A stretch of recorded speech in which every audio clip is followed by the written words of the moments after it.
Okay, we're back to working on this 944 to 6-liter V8 project, and one of the things that's got to happen is the brake booster has to come out because there's no room for it behind the driver's side head on the V8. And if you're just going to go manual brakes like we're going on this car, you have to pull the brake pedal out as well as the brake booster, and you need to re-drill the pivot hole so you get a little more pressure on the master cylinder. So that's the fun we've been having here. The real trick is the over center spring.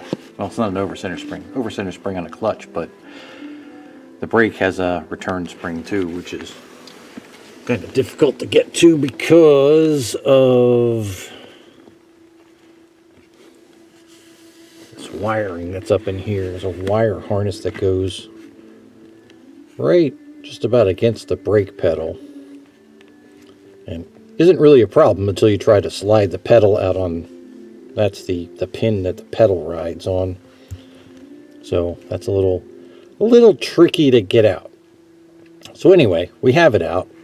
As you can see, it's held on with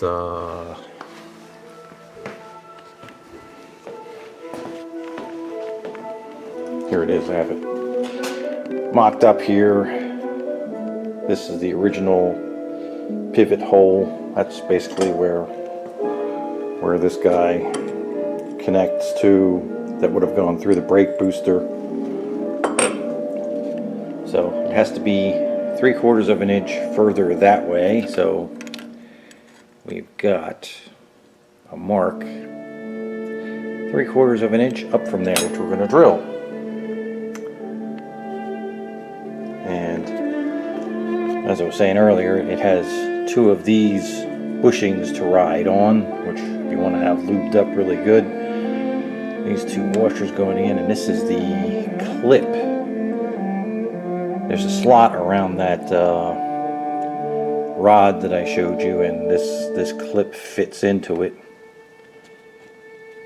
So that's what keeps the pedal from, sliding around and stuff.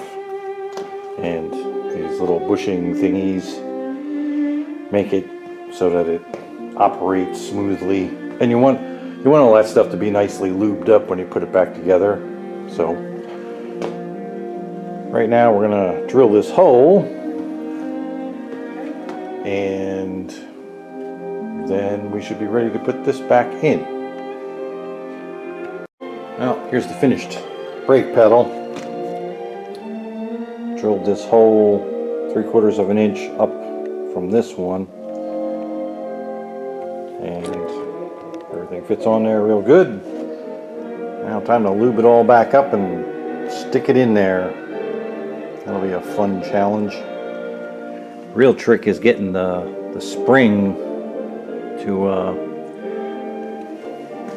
hook back on there. Now you actually can't even see where the spring attaches to.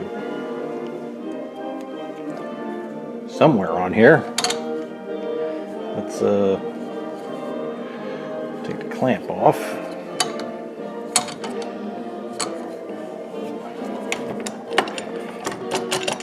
Maybe we'll see the hole where the spring goes. Oh, there it is, there. There we go. That's where the spring attaches. So it sits up there like that, and the spring goes in that hole right there. All right. Okay, we managed to get this brake pedal back in here and get that little return spring on there. Man, that was about an hour's worth of fight just to get the stupid little spring back on. So there's the brake pedal in there. We have one little issue now. Let's see if we can get this on camera.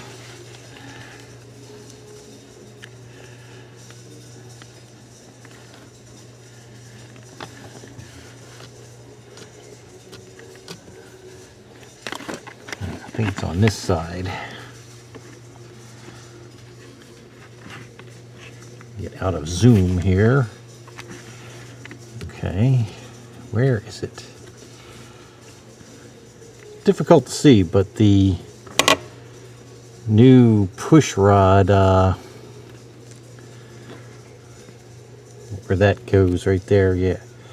So the push rod pivot, since it's moved up, is actually touching that piece of metal right there when it comes back. So it kind of interferes. What we're going to try to do is just take a pair of vice grips, try to bend this out of the way a little bit so the pedal will return. As you can see right there, it interferes. So yeah, that'll be next. That should work just fine. And then the next thing we got to do is install the adapter for the brake master cylinder in there. For some reason, they give you these really long bolts. I don't know why they got to be that long. And they're lock nuts that go on them too. So we're going to put shorter ones on. And we're going to, the kit, they seem to want you to install them bolt through the firewall, but this is a, particularly this one here, is a mega pain in the ass to get to up there against the firewall. So we're definitely going to put that one facing out, so that way we can just jam a wrench up in there to hang on to it, and then we can tighten it up out here. And we're probably going to do that on the bottom one. I don't know if we can, there's one more over there. I don't know if we can do that with that one. But we'll give it a try. This here is the adapter. So basically it goes on like that. It has these two studs for the master cylinder to mount on. It's a nice little adapter. So yeah, that'll be next-ish. The ballet inspired by the... Okay, so we're about finished with the brake exercise here. Everything's in there. Just got to tuck the insulation back up in. The rod for the brake master cylinder is adjusted now, so it picks up right about there. So, well, actually, no, right there. You get that little tiny bit of play. And the return spring returns it, and we bent that little piece of metal so the clevis pin doesn't interfere. And that should be it for that. Out in the engine compartment, we've got a little work to do. There's the adapter. Is all in there, but as you can see, the brake lines kind of hump up. Gonna have to figure out something to do with them. They're on there for right now just to seal the system up. But yeah, actually stick up above the hood. Yeah, that won't do. So that'll be a project for another day. We have to figure out how to shorten them. Or maybe we'll coil them or something to strain relieve them. That'll be fancier, but yeah, we'll see later. That's about it for today.